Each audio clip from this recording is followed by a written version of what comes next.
I have 8 o'clock and it is time to, I'm sorry, you're 7 o'clock. It's 8 on my phone.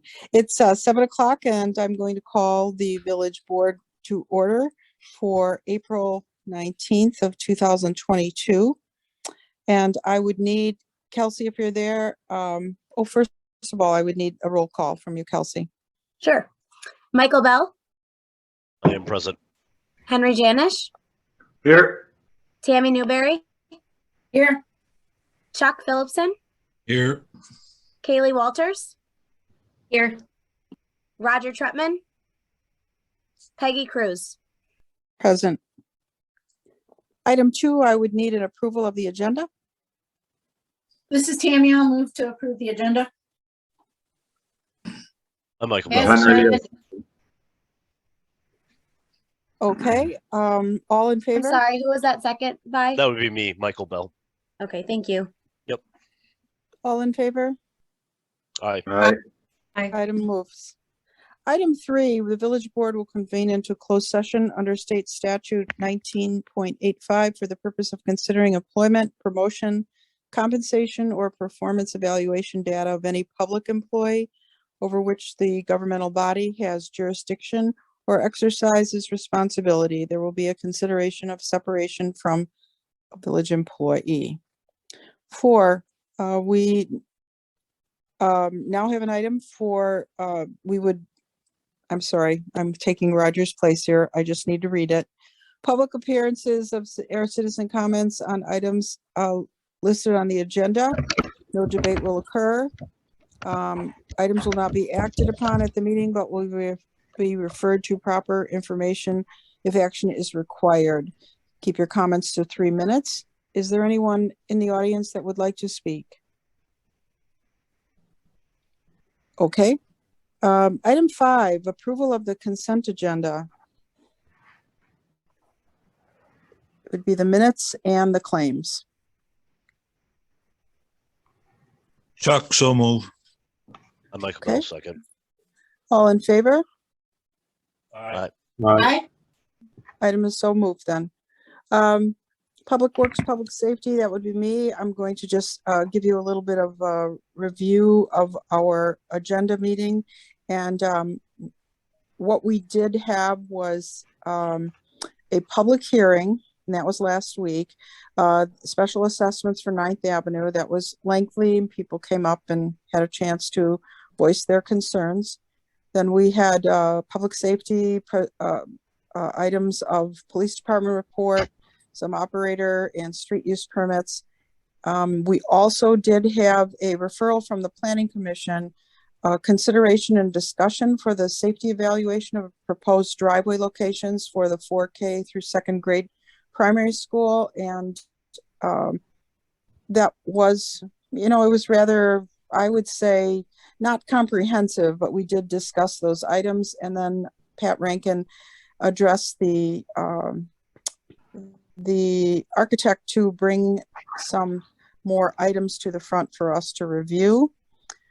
We also passed the Chamber of Commerce is going to water the plants in the village, and they offered someone who would be willing to do that, I believe $16.50, and that was passed. So now they have to just look for someone. And then we had Joe review the village brush off or drop off site, and we talked a little bit about what would be more expedient. We didn't really confirm anything, just had that discussion. So that was it for last month's meeting or last week's meeting. And for new business, item 7, we're going to have consideration and discussion of the sanitary sewer use charge system and a presentation. Peggy? Yes. Peggy? Yes, I'm here. You skipped approval of the operator's licenses and street I'm use sorry. permit. Oh, did I skip? Okay, I guess I considered that. Can we do that in a block? Just You can in one motion. Okay, in one motion, all these licenses are approved by staff. It would be item B through F, looking for an approval. This is Tammy. I'll make a motion to approve the licenses B through F. Do we also need to approve the consent agenda? Okay, we have a motion and a second. All in favor? Aye. Aye. Aye. Who was the Um, second on that? I'm sorry. I didn't hear a second. I'll Okay, that second might, it. I, Michael Bell, will second that. Okay.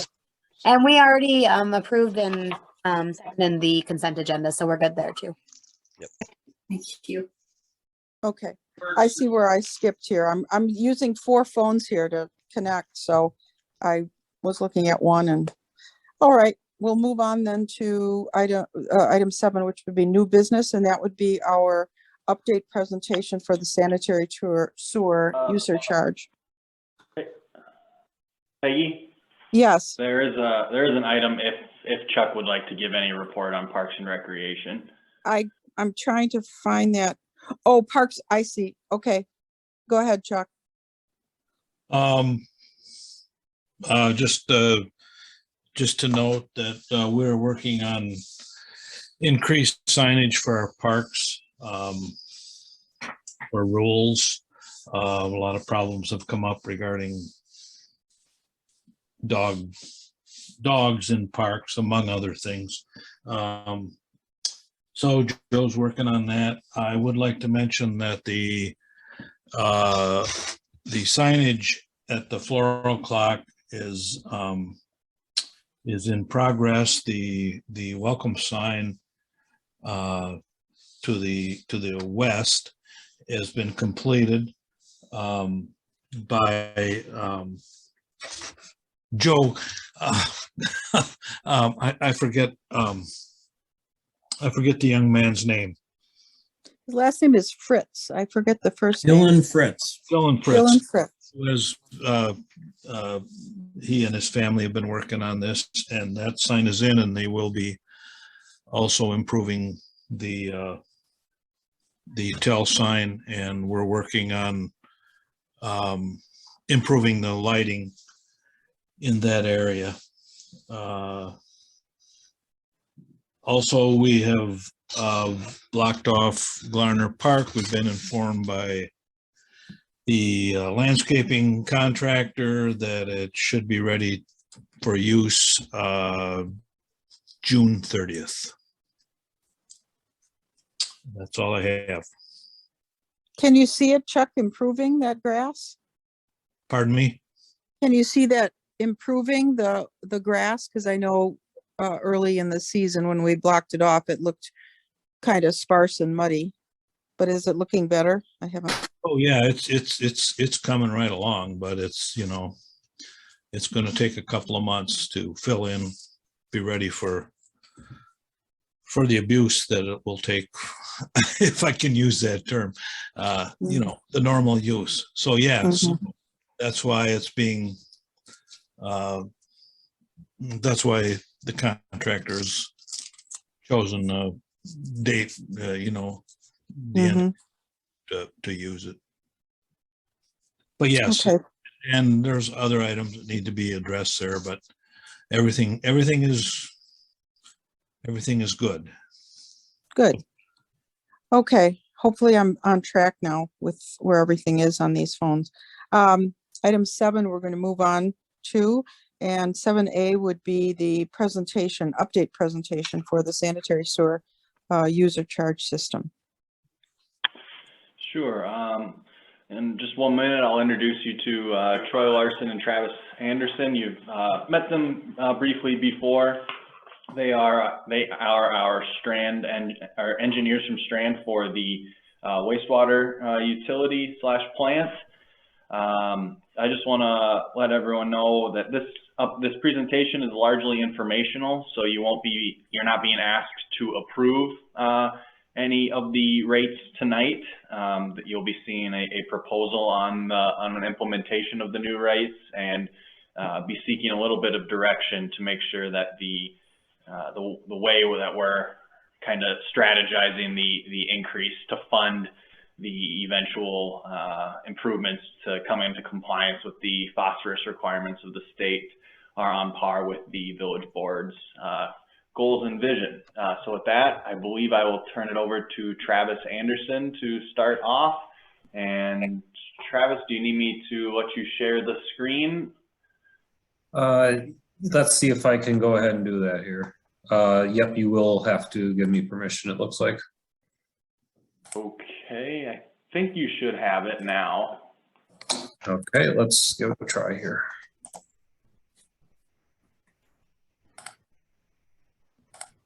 All right, is that working, Drake? I can I see your can see it. screen. Is it? Mhm. Great, great. All right, well, good evening, everyone. I am Travis Anderson. I'm a project manager at Strand, and I'm joined by Troy Larson, and we'll be talking about the sewer user charge system update. This is largely related to the phosphorus improvements project that has been designed and is scheduled for advertisement this spring. Just as a reminder, the wastewater treatment plant is under a compliance schedule from the DNR to meet a very strict phosphorus effluent limit, and that limit that's been imposed by DNR requires filtration. It's not a limit that the plant can meet with its current technology. The phosphorus limits were imposed several years ago, and the plant has in its permit a compliance schedule that has required several reports to be completed that evaluated the most appropriate method for compliance, and that is filtration. That project has been approved by DNR, and the next step is to proceed with advertising, initiating construction, and as a part of that, the rates need to be reviewed to accommodate the loan for the project. So that is kind of the big picture reason for the rate study. So I'm just going to give a very brief outline of the methods that were used in determining the rate increase, and I'll be focusing on principal forgiveness, which is a grant program through the Clean Water Fund loan, the methods that we used and the resulting rate increase, the drivers that drove that rate increase, and then our schedule and next steps for keeping the project moving forward. So as I mentioned, principal forgiveness is a grant program that is available through the Clean Water Fund. That is a loan program administered by the DNR that has low interest loans, and these are very commonly used for wastewater and sewer utility projects. And the principal forgiveness or the grant portion is based on a scoring criteria that the DNR uses, and it incorporates both population and median household income. So the lower your population and the lower your median household income, generally the more principal forgiveness you're eligible for. And there are several different types of principal forgiveness, but the types that apply to New Glarus are what's called general principal forgiveness. So that's just a 15% that's applied to the entire project cost, but it's capped at $750,000. So that's what the village is eligible for general.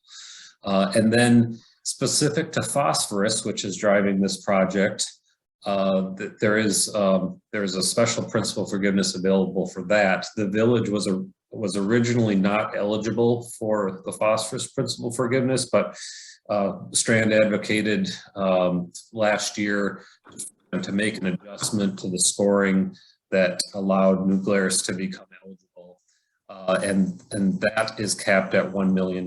So that is good news that that the village was able to become eligible. So total grant eligibility is $1.75 million for the phosphorus improvements project.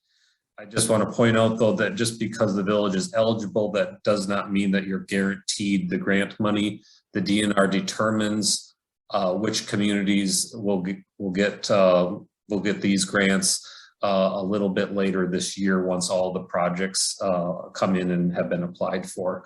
But it has been our experience in the past that there's a high likelihood of the village getting a significant grant money for this project, especially Infrastructure and Jobs Act that's been passed, and we are working very closely with DNR to for potentially increasing the caps that you're seeing on the screen right now. That could potentially get the village more money, but that process is still being worked through. But we are communicating closely with DNR to see if there's any possibility for that to happen. So as far as the specific methods that we used in the rate study, we took a two-tier approach because, as I mentioned, the principal forgiveness isn't a guarantee.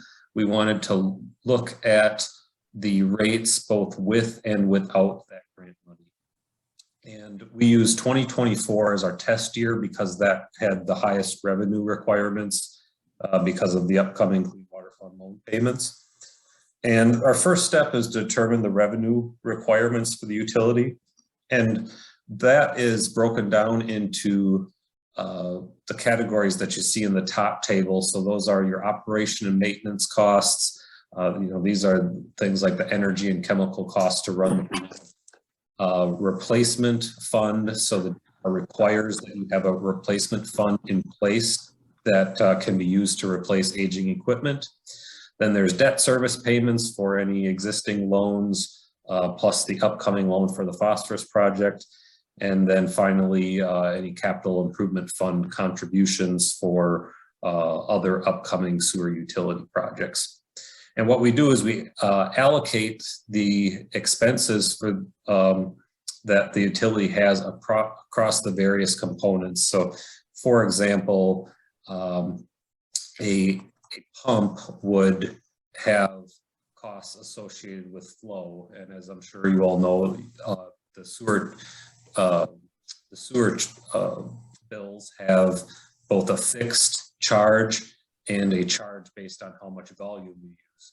So the cost associated with maintaining pumps at the treatment plant would be allocated to flow, and that would be reflected in the volume use of the bill. So in that manner, we allocate the expenses for the utility to come up with a justifiable and defensible method and reasoning for determining the exact rate increase that's required. So we calculate the expense per 1,000 gallons of flow for each meter and for the loadings that are going to the wastewater plant. And then we use that information to calculate the monthly user rate. And as I just mentioned, there's a constant customer charge that depends on your meter size. And then there's a volume charge that depends on how much water you use. And then in addition to that, for industrial users, there is a surcharge for loadings beyond typical wastewater strength to accommodate the greater expense that the treatment plant has for treating those higher loadings. So for example, the project that's coming up is phosphorus related. Phosphorus costs the plant more money through chemical use to treat, so that cost needs to be recouped through these surcharges to make sure that the utility has enough revenue. Another thing that we need to look at is debt coverage.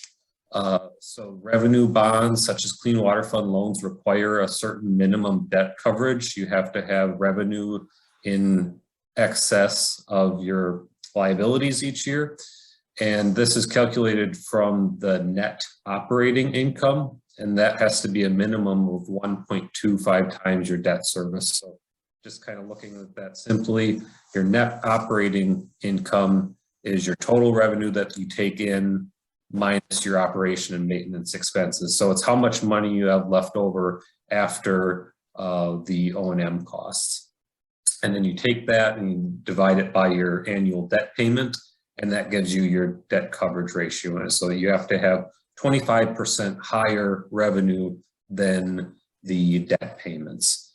So we want to make sure that that is maintained so that we know that the revenue is adequate and that that requirement of those loans will be met.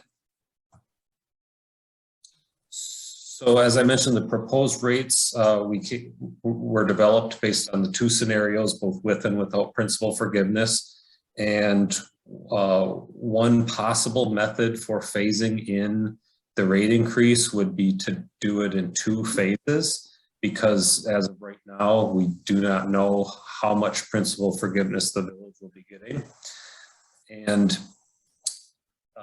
we're anticipating a rate increase need of about 13% with principal forgiveness. So that's if the village does receive the $1.75 million that I mentioned as a grant, there would still be a need for an approximately 13% increase depending on how the bids come in for the project.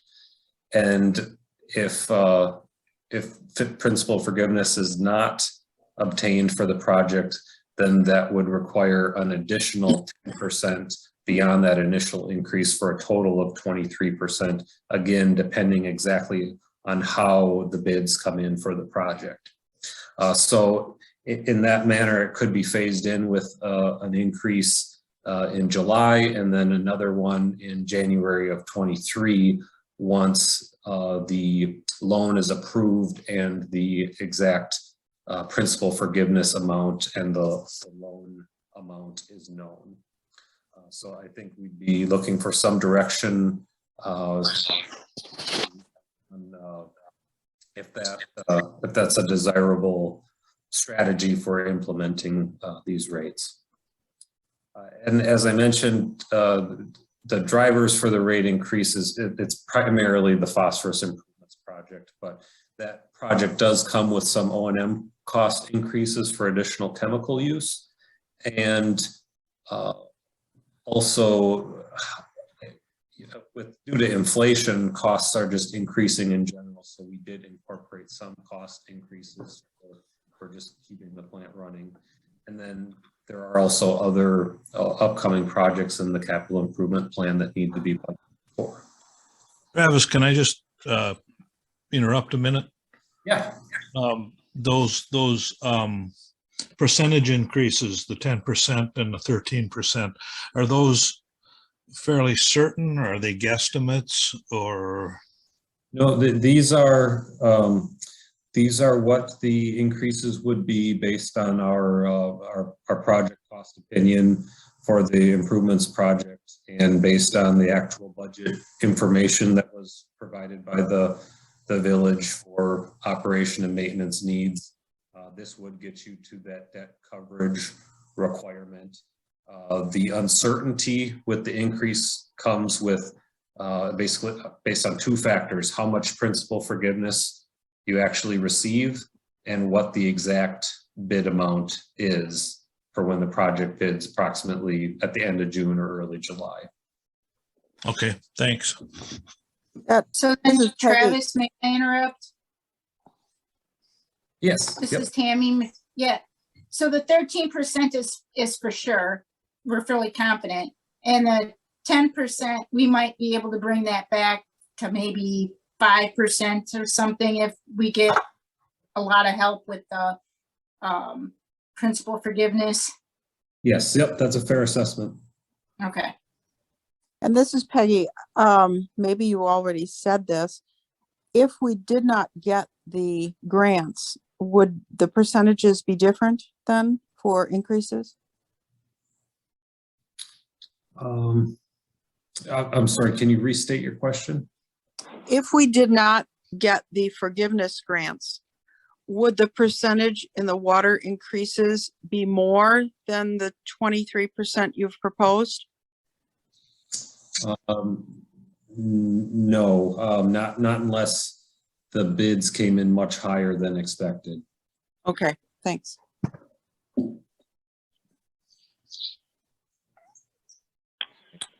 All right, and then the last item here is just the schedule for the project. So the plan is to prepare the final bidding documents by the end of May for advertisement. open bids June, and then have notice to proceed in August. The loan would not be able to be closed until approximately November. And we do have a longer construction schedule than is typical for wastewater projects because of the long lead times that we're seeing. We're not anticipating a lot of construction to happen until 2023, even though we're opening bids, only a couple months from now, and that's because we're generally seeing with supply chain issues and COVID that equipment is taking much longer to arrive on site. So we're anticipating that the major equipment would arrive in spring 2023, and we would have startup of the equipment at the end of 2023 in order to meet the completion dates required for compliance in May or June of 2024.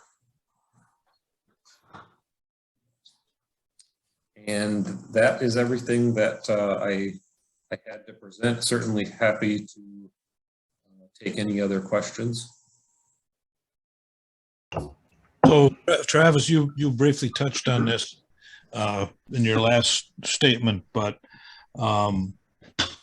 as far as actual construction goes, do you foresee any problems due to what's the past couple of years? I guess problems as far as being able to stay still, or what? I'm sorry, I didn't hear that. Problems as far as being able to stay on schedule. Yeah, I mean, whether it be materials or actual availability of manpower, etc. I mean, there is a concern with that. Things have been somewhat unpredictable. We are seeing less contractors available to bid projects in the wastewater industry in Wisconsin right now. Yes, I think things are a little bit unpredictable right now. Troy, I don't know if you have anything you want to add to that with things you're seeing. Troy, you're muted. Hello? We don't seem to be able to hear you, Troy. So yeah, I mean, we'll certainly keep that in mind, but that's why we wanted to go with the longer construction schedule. This project would definitely not take 2 years under normal circumstances. So we did want to give ourselves some cushion there. So can I just ask, I missed, what was the total project cost that we're anticipating? The bid cost that we are anticipating is about, let me make sure I'm telling you the right number here. 4.7 million construction cost opinion for the bid cost. So, and that does not include the engineering, which would likely be incorporated into the loan because of that principal forgiveness. That's a principle. The engineering costs would basically be discounted by those grants. And so we're looking at an all-in cost, Tammy, of $5.3 million. Okay. And did we not have any capital improvement money? Is that a new thing that we're going to start doing? Because we weren't doing it before. That was being done before. It's just had some additional projects incorporated for the future. Okay, so there's not really much left to apply to this, is what you're saying. Yeah. Are you talking about funds, capital funds? Well, he was just talking about the fact that when we're raising our rates, one of the things that we're looking at is the capital improvement plan or CI. So I was just wondering if we were doing that in the past, then there should have been some money that we could have put towards this, but evidently that's already earmarked for something else. So in the future going forward, we're gonna have to raise our rates the 13% in July for sure, kind of sounds like. And then we're gonna have to look at a little bit more of a bump up depending on how well we do with bidding and how well we do with our principal forgiveness, which we hopefully get, to then raise possibly as much as up to 10%, hopefully less. And then some of that would then go into a sinking fund for future improvements. Is that what I'm understanding?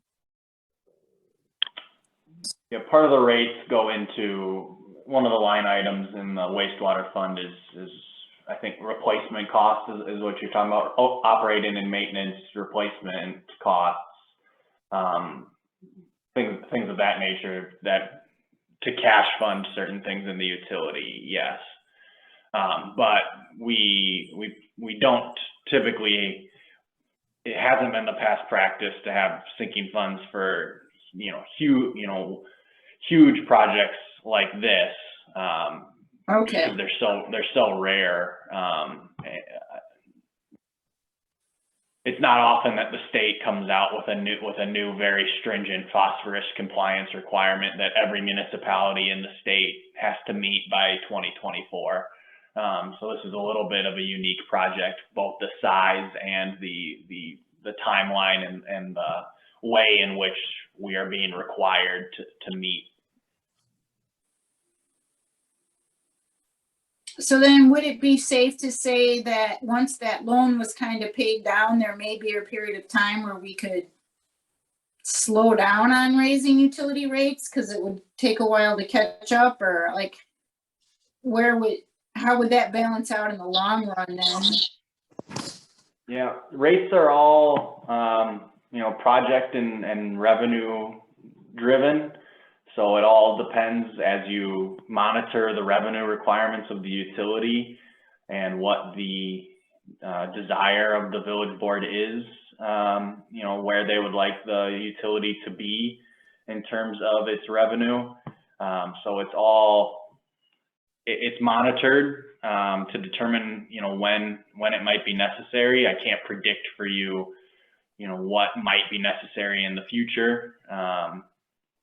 Or what the wastewater needs, the usage needs are going to be going forward. If there was significant growth experience that could require other improvements to the plant, so it's kind of growth driven, revenue driven, project driven. A lot of different factors go into when you want to look at a rate increase, but it should be evaluated every probably 2 to 4 years to prevent a large increase like we had just a couple of years ago when we hadn't had one for 10, 12 years or so. So that would be my recommendation, is that the village continues to analyze and study its rates every 2 to 4 years to make sure that it's maintaining the revenue needs to keep the utility in good financial health. Okay, thank you. Are there any other comments on the presentation? Thank you so much. That was So quite then informative. just assuming that I don't hear any objections, Strand and staff will continue with the idea that we'll do a two-phased approach to hopefully mitigate, to kind of control what that second rate increase would be based on the principal forgiveness, and to also not hit ratepayers with a large increase all at once. So assuming there's no objection to the way that the strategy was kind of presented here tonight, we'll continue to move forward in that direction. Thanks, everyone. Thank you.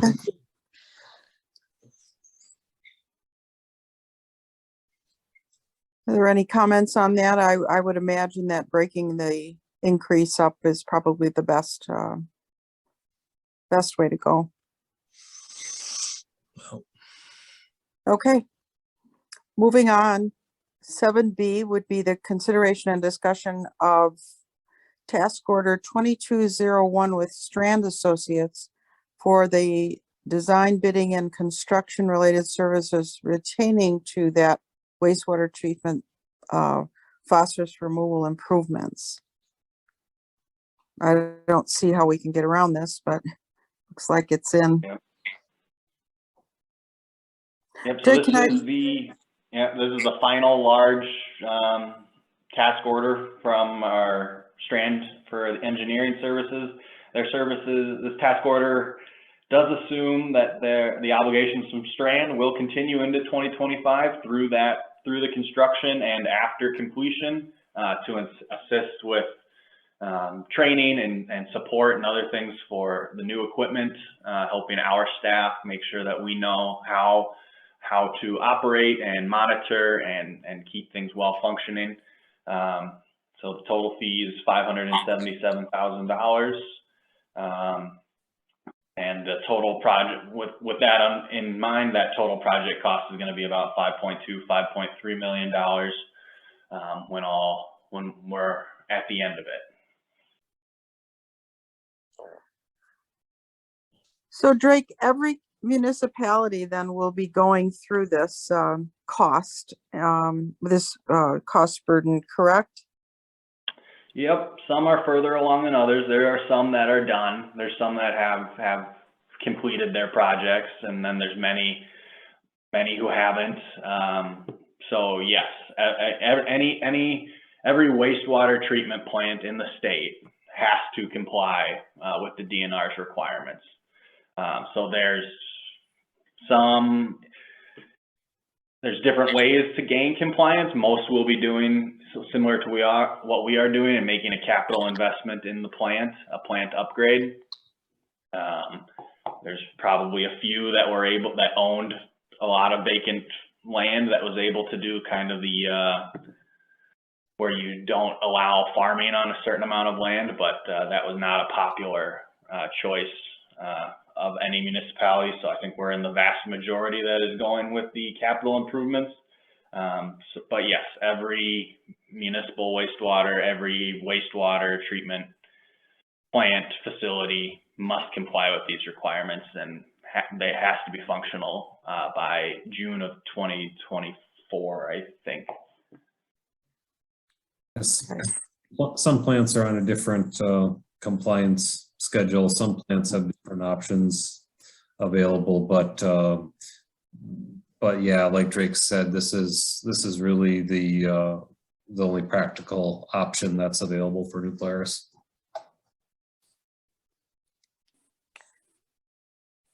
Okay, do we have any other comments on this? I'm looking for an approval then.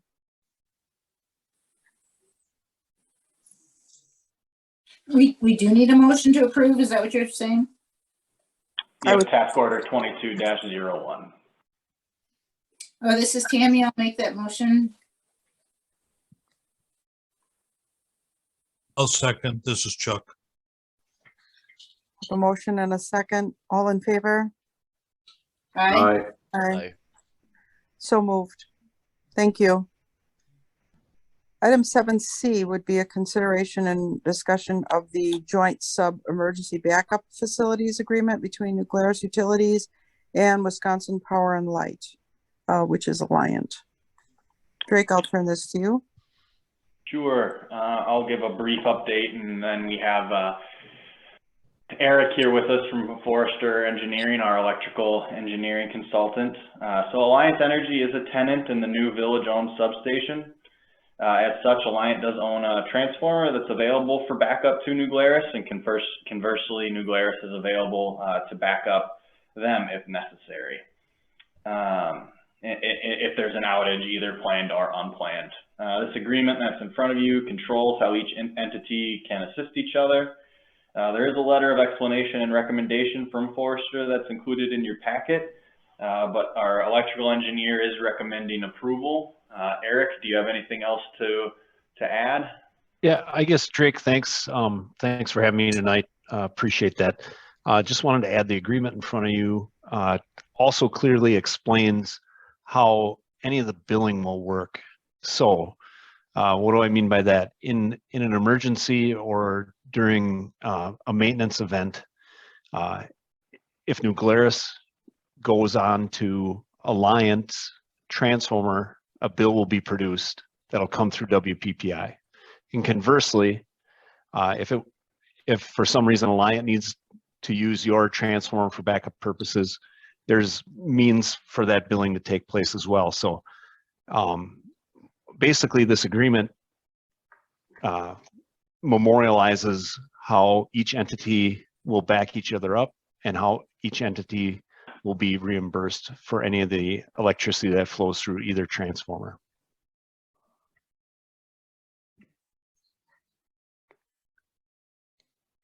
Makes sense to me.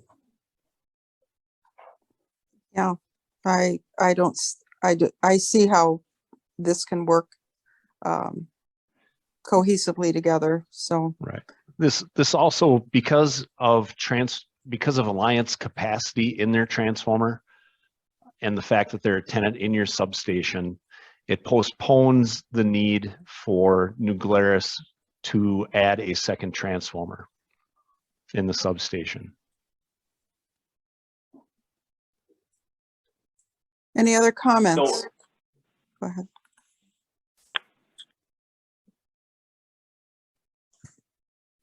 Go ahead. Someone was going to speak.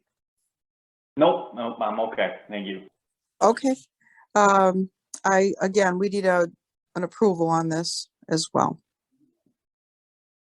I would just like to quickly say thank you to Kevin and Joe and Drake and everybody that's worked to keep the substation, for the utility. I think that was a good thing for New Glarus to maintain that control. So really appreciate all of the work that went into that. Eric, if you were, I just think it's a good thing that we have that. And I will make a to approve this. I'll need a second. This is Henry, I'll second. All in favor, say aye. Aye. All right. Aye. Motion passes. Item 7D would be an approval of the common facilities agreement between New Glarus and the American Transmission Company. ATC is the entity which is energizes our substation for us once it comes online. As such, they are also a part of that substation. Since New Glarus, the village of New Glarus Utilities is the owner of the substation, it means that we are also the owner of the common facilities. So Eric can touch better on what common facilities are, but you can think of things within the substation that everyone is benefiting from. For example, the fence. This also means that the village is entitled to compensation for the construction of these facilities. So when we took out the loan to build this, we did all of the grading, we installed the common facilities that they are benefiting from. And so this also lays out how the annual billing and the formula to calculate what their cost that we will be collecting from them is annually, and also how the maintenance of those common facilities is going to be managed. All joint use substations in which ATC energizes have this agreement in place. So it's been negotiated between WPPI, which we are a member of, their attorneys, and the attorneys of ATC. And the village attorney did also do a once over just to double check some things. But the village electrical engineer is recommending approval. And Eric, do you have anything else you can add to give a better understanding of common facilities? Right, and Drake, you did an excellent job explaining it. I guess the easiest way for me kind of explain it is the village of New Glarus Utilities was for lack of a better term, like a general contractor for the substation project. the general contractor and the developer, right? So being a developer, you get to charge your tenants accordingly. This agreement, again, ties together the mechanism for you to charge your tenants, which are American Transmission Company and Alliant Energy, going forward for the common facilities, the lighting, the fence, the grading, the grounding. And as Drake pointed out, this agreement is signed by all utilities that are in a joint substation, such as what New Glarus and New Glarus Utilities is built here. So if there's any other questions, I'd gladly answer them for you on this.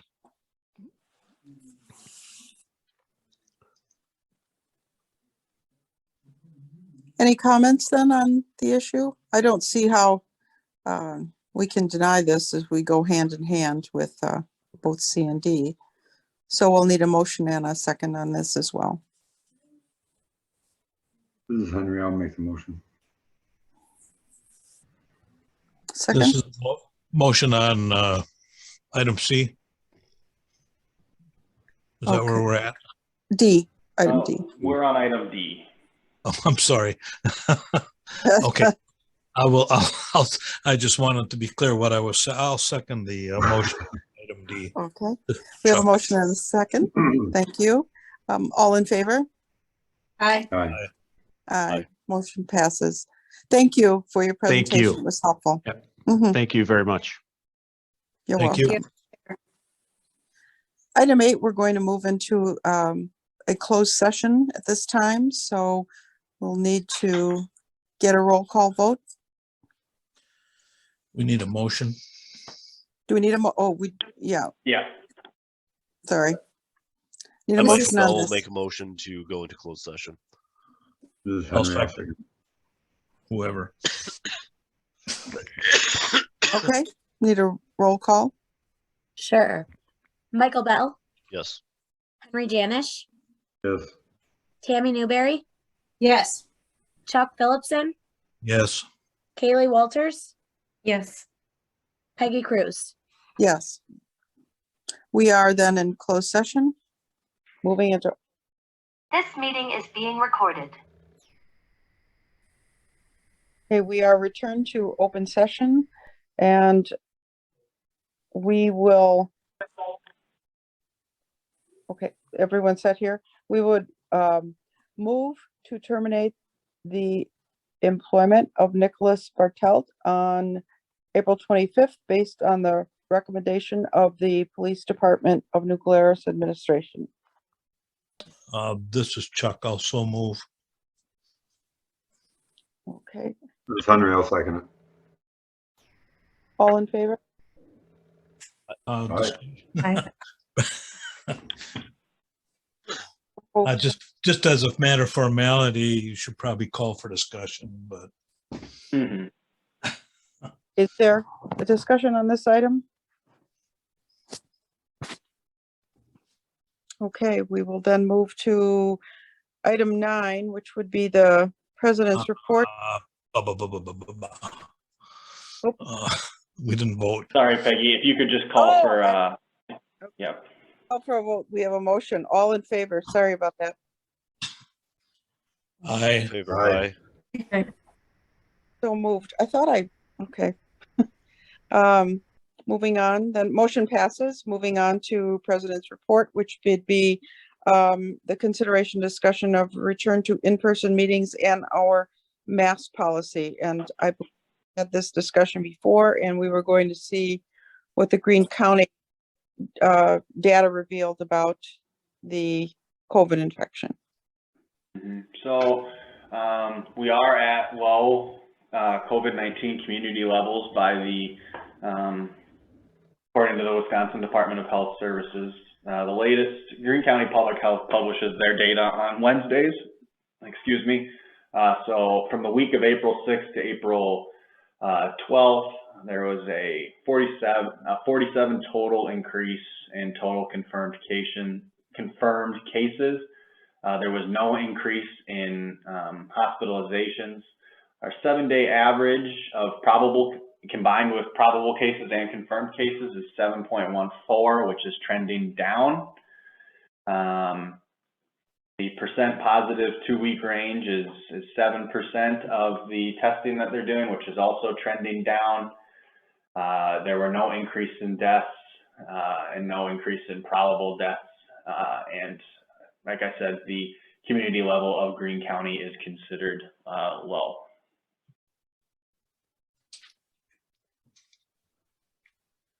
Anyone have any input on this?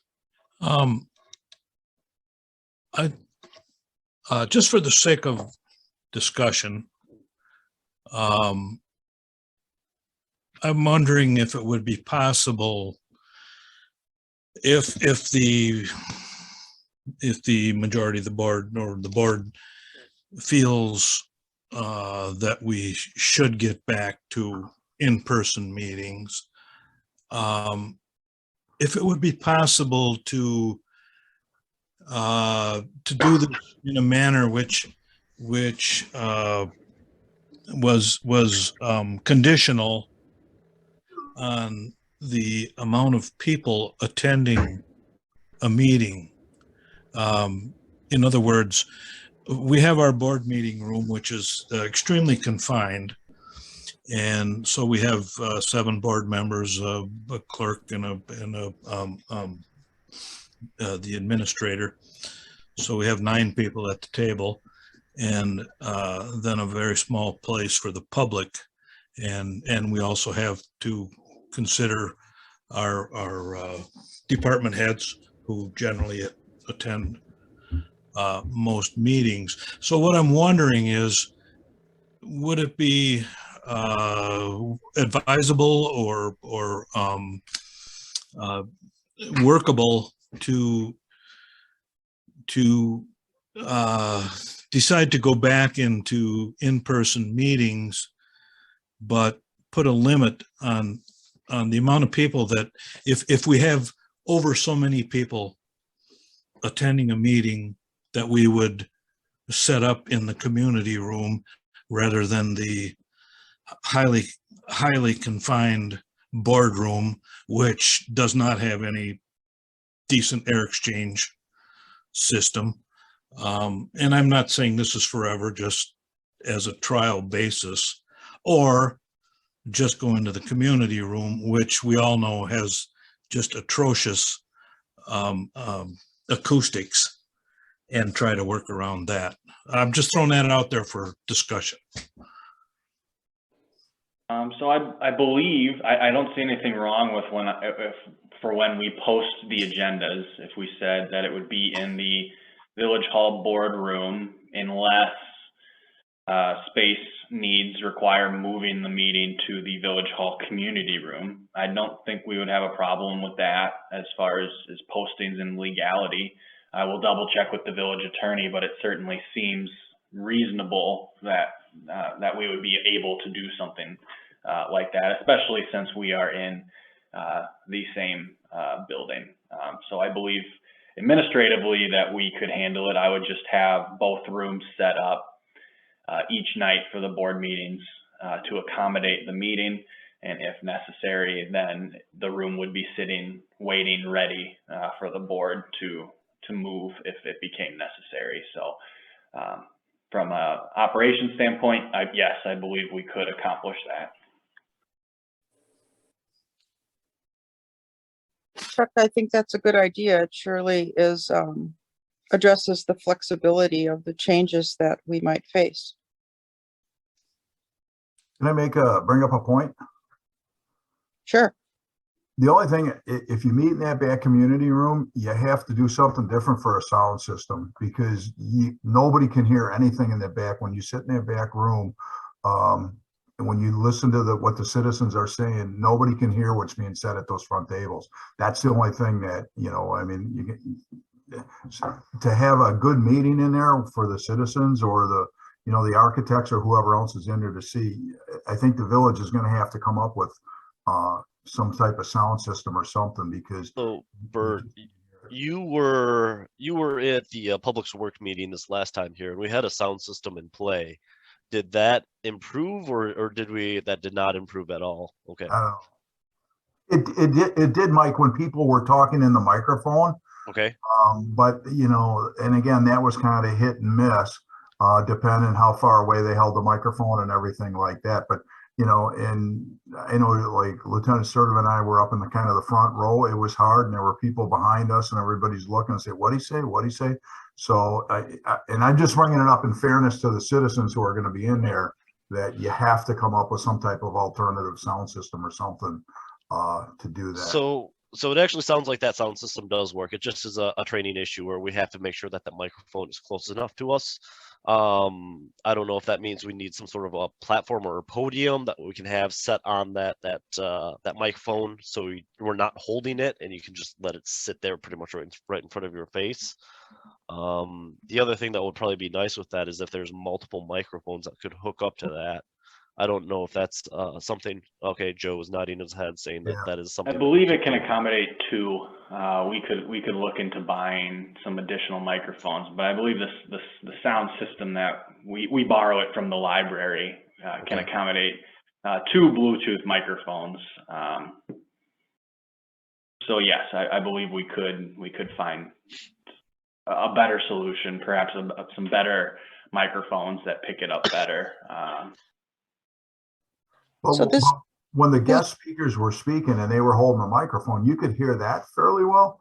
But it was when the members of the board or the committee were at the table talking, you can't hear what's being said or the questions being asked back and forth. And I know I was like in the Belleville Village Hall for a meeting with their chief a while back, and I happened to see it.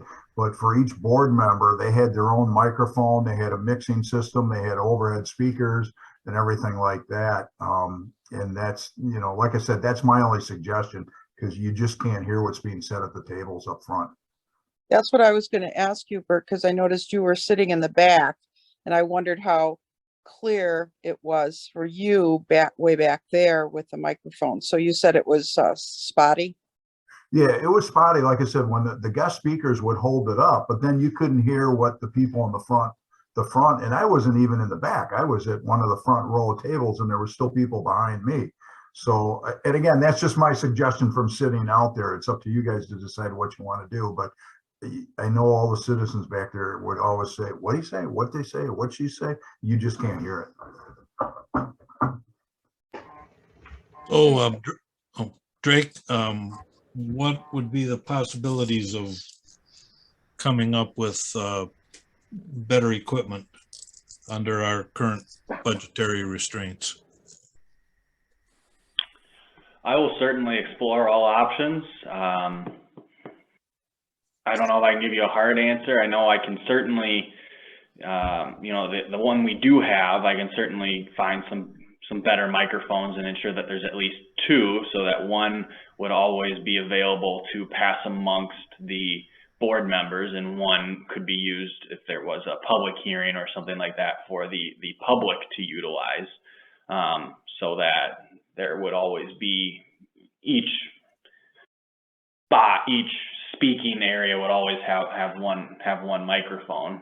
It would obviously be a little cumbersome with the passing, but we could certainly accomplish it.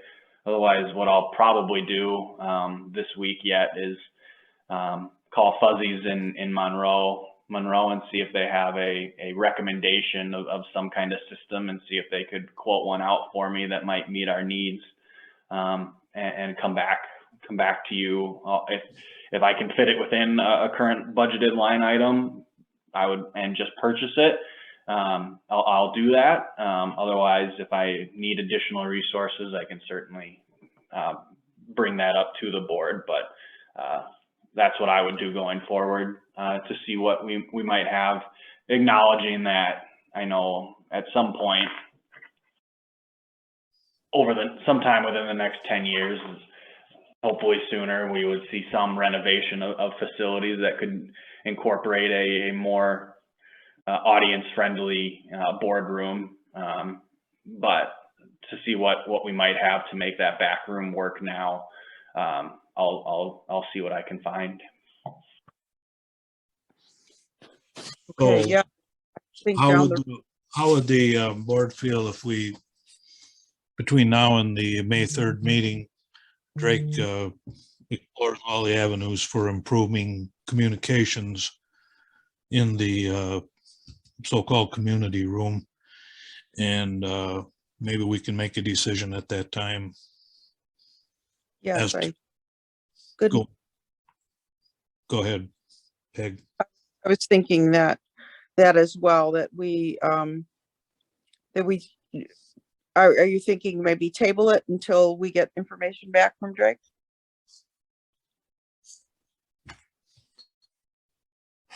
We certainly can, and then I will let you know what I found out as to what system we might be able to purchase to make the room more user friendly. Oh, the other part of your question there, Chuck, or your statement was if it got too big or if it got too many people in that room. I was kind of going based off of my memory. I believe there's like 15 chairs that are in there for community members and, you know, department heads and things like that.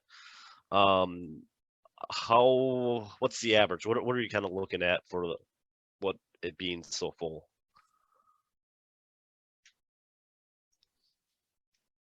You mean the amount of personnel?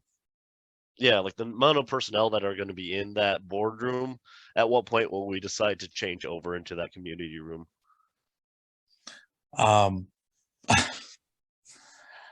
Or maybe that's I honestly, honestly, I don't know. I just don't feel comfortable being in there knowing that it's a very confined room. There's no air exchange, and odds are that well, we don't know, and we can't. We have no way of knowing. Odds are, considering the attendance of the general public, statistics show that at least 40%, if not more, of those people are not vaccinated against COVID, and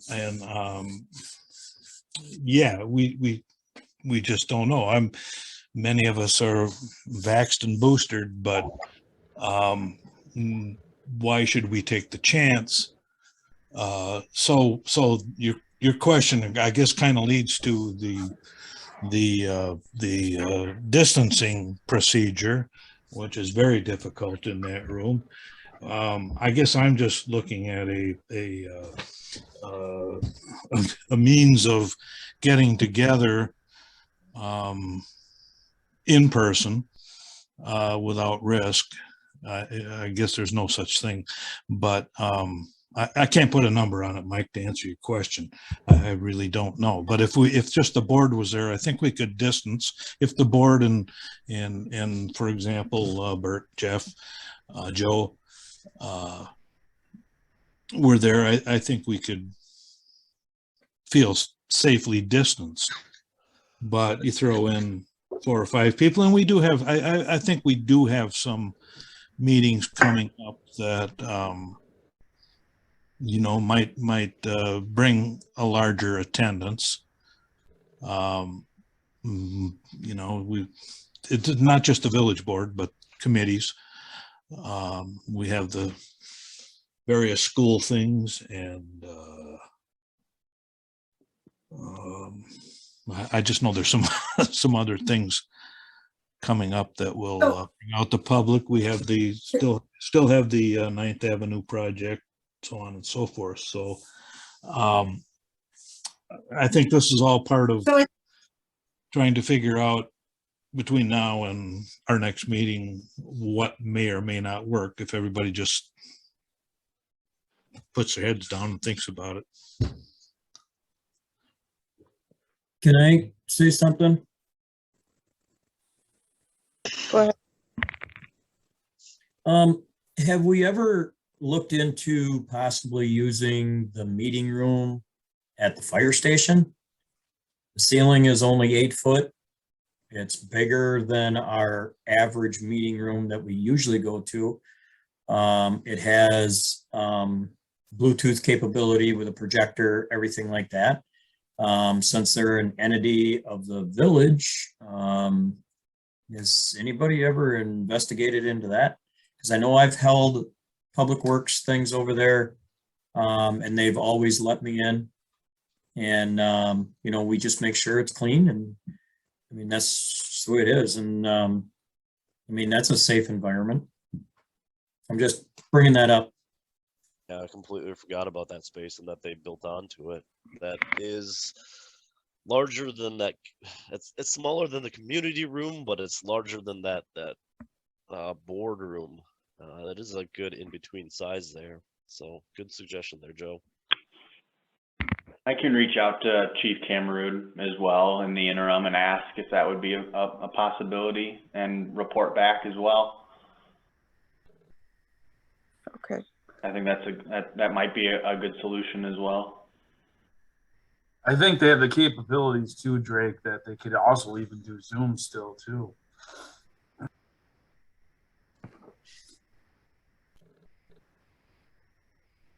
And it sounded like Tammy, you were going to say something.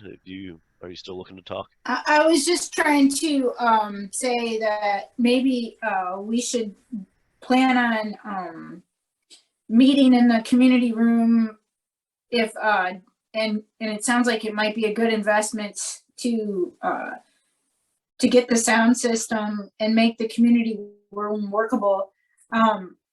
We do meet in the fire station, and it is a good meeting place. But I'm not sure if that's what we want our long-term solution to be. So I was just kind of thinking that it sounds like we just need to invest in the sound system and make the community room work. But there's no reason why we can't ask the fire chief to borrow that other room. But then, like Drake was saying, I mean, we're switching buildings, so we have to commit to that building, or we wouldn't be able to just change buildings. I agree. I think on a long-term basis, fire department wouldn't want us to consistently be in there. So why don't we just pull this, wait until Drake brings some ideas back to us after he researches this a little more with fuzzies, and we can go from there. I was also thinking, Drake, too, they have sometimes acoustical tiles that could help, but then I don't know how expensive that would be. And then if we're looking down the road for renovation, maybe that wouldn't be very cost efficient. So, but I do know people have those the high ceilings, I think will struggle with any, right. Acoustic tiling does help, but those ceilings go pretty high up, and I think that's what causes a lot of the difficulty. Okay, so why don't we just table this item and bring it up, put it on the agenda for the next village board meeting when you get all your information and numbers, and then we'll go forward from there. In the meantime, do you just want to continue with Zoom then? It seems like my understanding is that the first meeting in May would be a Zoom meeting until we have information on that sound system and when we would whether we can purchase one and how long it would take to get delivery on it. So okay, I believe we would be at the very probably minimum, the first meeting in May would still be Zoom, and depending on what we can find as options, maybe a little bit longer. So as we move forward then, Chuck, did you have a comment? Pardon me? Oh, I thought you were making a comment. So does anybody have any objection to tabling this at all and waiting? Nope. And continue with Zoom until we get all of our data back? Okay. Then we don't need any motion or anything on this, right, Drake? If you'd like, you can. Otherwise, I know to place it on the agenda for next week. So that seems like the unanimous consent of the board. So we can move forward without one. Okay. Anybody else have a comment on this item? Okay, moving on to item 10, unless there are any other comments, we are adjourned.